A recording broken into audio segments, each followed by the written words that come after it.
బాపట్ల జిల్లా చీరాలలోని వాడరేవులో జనసేన జెండా ఆవిష్కరణ కార్యక్రమం ఘనంగా నిర్వహించారు. ఈ కార్యక్రమంలో ఉమ్మడి ప్రకాశం జిల్లా అధ్యక్షుడు రియాజ్ ఆమంచి స్వాములు పాల్గొన్నారు. జన సైనికులు కేరింతలతో ఉల్లాసభరితంగా ఈ కార్యక్రమాన్ని విజయవంతం చేశారు. రాష్ట్ర అభివృద్ధి కోసం రాష్ట్రంలో ఉన్న యువత కలిసి వెళ్లకుండా ఉద్యోగ అవకాశాలు కల్పించడం కోసం జనసేన టీడీపీ కూటమి అధికారంలోకి రావాలని రియాజ్ పిలుపునిచ్చారు.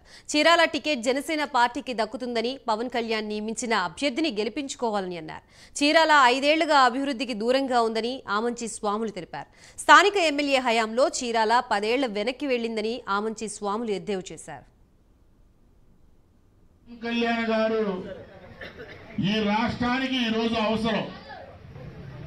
ఈ రాష్ట్రంలో ఉన్నటువంటి ఒక సైకో పాలనని, ఒక దరిద్రపు సీఎంని తరిమి కొట్టడానికి ఈ రోజు ఈ రాష్ట్ర అభివృద్ధి కోసం, రాష్ట్రంలో ఉన్నటువంటి యువత వలసలు వెళ్లకుండా వాళ్ళకి ఉద్యోగ అవకాశాలు కల్పించడానికి, ఈ రాష్ట్రంలో పరిశ్రమలు తీసుకొని రావడానికి మంచి ఉద్దేశంతో రాష్ట్ర భవిష్యత్తు దృష్ట్యానే పవన్ కళ్యాణ్ గారు తెలుగుదేశం పార్టీతో పొత్తు పెట్టుకోవడం జరిగింది.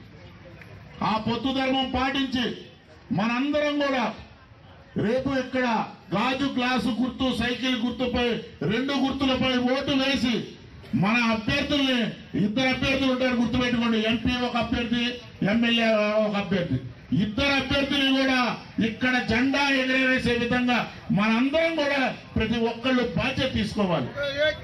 అతి త్వరలోనే మన అభ్యర్థిని కూడా పవన్ కళ్యాణ్ గారు ఫైనల్ చేయబోతున్నారు.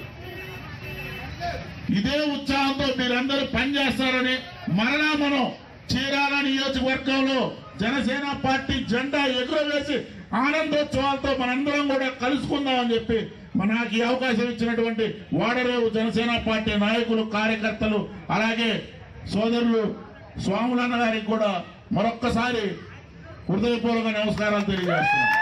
ఇవాళ మద్యపానం నిషేధం చేస్తానని బార్లు పెట్టి గొంతుకొక విధానంగా వాళ్ళ సొంత బ్రాండులతోటి మన ఆరోగ్యాలతో ఆడుకున్నటువంటి వ్యక్తి జగన్మోహన్ రెడ్డి.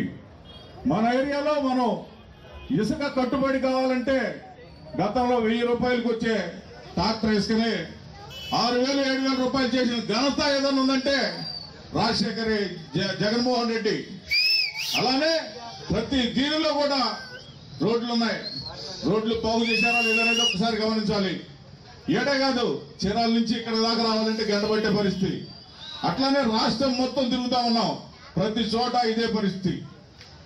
రాబోయే రోజుల్లో ఇక్కడ చీరాలనే మనం ముఖ్యంగా తీసుకుంటే ఇక్కడ ఏ తోపు పని, ఏ తోపు యొక్క విధి విధానాలు రాబోయే రోజుల్లో చెల్లవని మీకు సభాముఖంగా సందర్భంగా తెలియపరుస్తున్నా. ఎందుకంటే దండాలతోటి, దౌర్జన్యాలతోటి గెలిచినటువంటి వ్యక్తులు చీరాల్లో వీళ్ళు. రాబోయే ఎలక్షన్లో మనం అంతా కూడా ఒకసారి ఆలోచించాలి. ఇక్కడ ప్రజలంతా బయటికి రావాలి.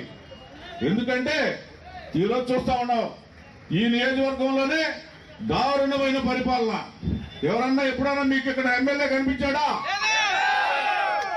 ఏదన్నా ముందుకొచ్చి ఏదన్నా ఇబ్బంది అంటే ఎక్కడన్నా పట్టించుకునే విధానం ఉందా? పొరపాటును కూడా మనం రాబోయే రోజుల్లో ఈ వైసీపీ ప్రభుత్వాన్ని మన చీరాల నుంచి కనపడ